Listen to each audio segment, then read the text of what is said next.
arrived in Cape Town to teach in Lansdowne, at Lansdowne Preparatory. And I stayed with my grandmother for a couple of weeks looking for somewhere to stay. So we saw this advert for a boarding house called Walminster in Rosebank. So I went and had a look and thought, fine, it'll be a good place to stay.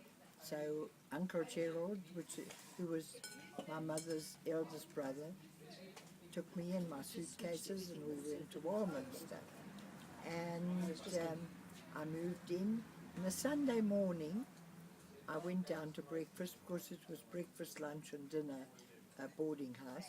I went down to breakfast and there were a lot of young people, you know, not really students. There were students and newly graduated people.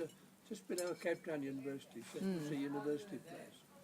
And I went down to breakfast, and after breakfast, everybody seemed to move out on this big veranda. So I thought, well, I'll go and perhaps meet somebody. So I'm sitting there, and somebody said something. What are you going to be doing, Mel? And this strange-looking man started talking. He'd applied for a bursary, and he was going to America to study in America. So very timidly I said, don't you need a secretary? Really? Oh, yes. He came and he sat next to me and we started chatting, and he said to me, you're new here. So I said, yes, I've just come down from Kokstad. And he said, do you know the peninsula? I said, no, not at all. Do you like riding on a motorbike? I said, oh, yes. So he said, well, I'll take you on a motorbike ride. So he took me on a ride all around the peninsula, and we ended up going up to Noordhoek. And there they had a little farm stall and a coffee shop. And he said, would you like a cup of tea? So in those days, you didn't drink coffee, you drank tea. So I said, yes, I'd like a cup of tea. And we sat down and we ordered tea, and he said, would you like a scone? I said, oh, yes, I'd love a scone. And they brought scones and preserved figs and cream. So each had a scone. And he said to me, would you like another one? I said, oh, yes. I didn't know that he hardly had enough money in his pocket to pay for that one cup. But anyhow, we had another one. And then we went off over Chapman's Peak and all over, and he took me home to the boarding house, and then he said, what about going swimming this afternoon? So I said, oh, that would be lovely. And he took me to Clifton, the first beach in Clifton, and I had a two-piece bathing costume.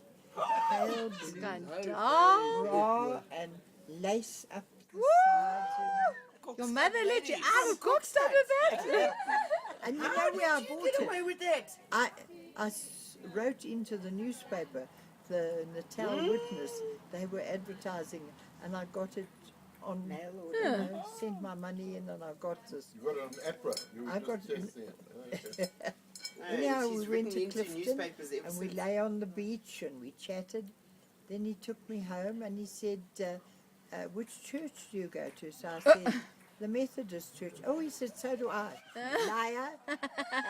He was a Dutch Reformed. Really? Yeah. And so he said, well, let's go to church, to Rosebank Methodist Church. I said, well, I haven't got my hat with me. I've got to go to my grandmother's house to fetch my hat. So we went down to Granny's house, and I walked in, and my three unmarried aunts were there, and I brought Opa in, and I said to my aunt, I think I've met the man I'm going to marry. Yeah, all in one day. One day.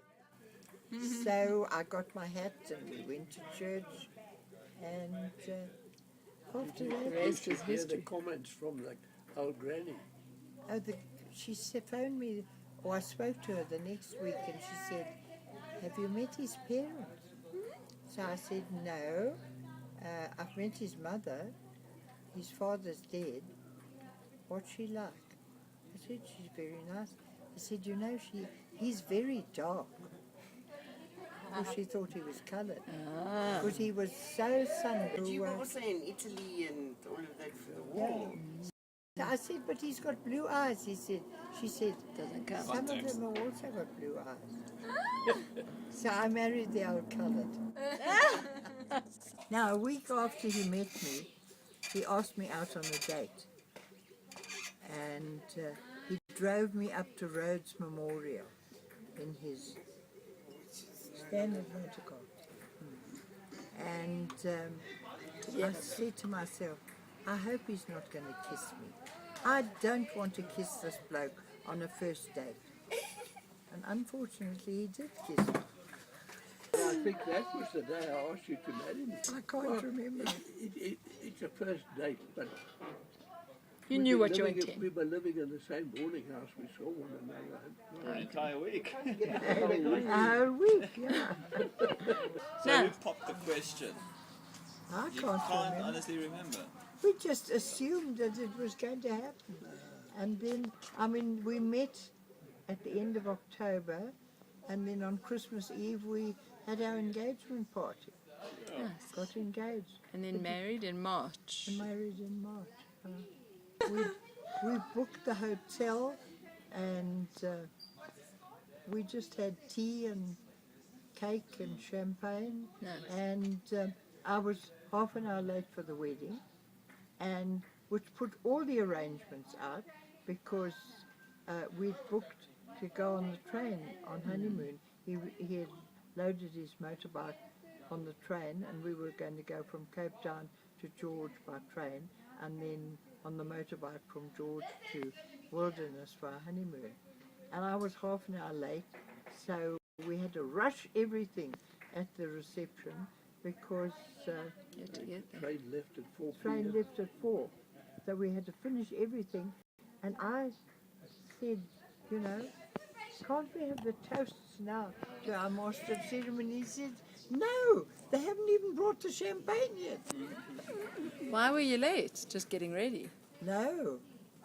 We decided, Uncle Bertie, that's Opa's younger brother, came to fetch me at the house, came to fetch Uncle Gerald and me, because Uncle Gerald was giving me away. So I said to Uncle Bertie, let's take a shortcut around the back. And we get to the booms, and the booms came down. And it was 2 o'clock. And the trains came, and they came, and they came. And I was almost in tears because the booms wouldn't go up. Thought So I wouldn't wait. the minister came down to him and he said, I'm sure she's going to come. Yeah. Were you worried? Did you ever doubt it, no? Yeah. And as I walked up the aisle, everybody turned around and said, where have you been? And your dress? Where did that come from? I bought it at a shop, a pale blue. I had no money, he had no money, Oni had no money, so I bought a pale blue dress, and his mother was a florist. She made me a beautiful spray for my hair and a lovely bouquet of pink dahlias and pink carnations. Mels, did you have to ask permission from the parents? For, to, I asked you that. Did you ask my mother? And she said, take it. Take it. I want to know how much your wedding cost. It didn't cost all that much. I got the RT car fare. And the car in your wedding photos, was that one of your cars? And that was his mother's car. It was our Peugeot. General Motors, Pontiac. Pontiac. Okay, nice. Now, the one car that I would have loved to have had Pontiac makes good was the car expresses. my father had before he met my mother. And we have a picture of it still somewhere. Okay. And it's called An All Days and Onions. Isn't it? And nobody believes that there's a motor car, All Days and Onions. What motorbike were you on? Harley, How could you afford a Harley and not tea? And scones? well, the Harley, I Harley got, wasn't paid for. And he's had 2 motor cars and they weren't paid for. anyway, that Harley, when I came out of the army, they gave us an option. You could buy one of the Harleys that came back from overseas. And this one had done 10,000 miles or something, 50 pounds. I could pay it off. So that was my main transport. And the other cars, I used to make extra money to be able to live, you know, pay for some of the university. I used to buy up old cars at the crop, fix the engines and sell them again. To fix our wedding photos. It was taken by a chap who lived at Yugoslav, fixed his car for him.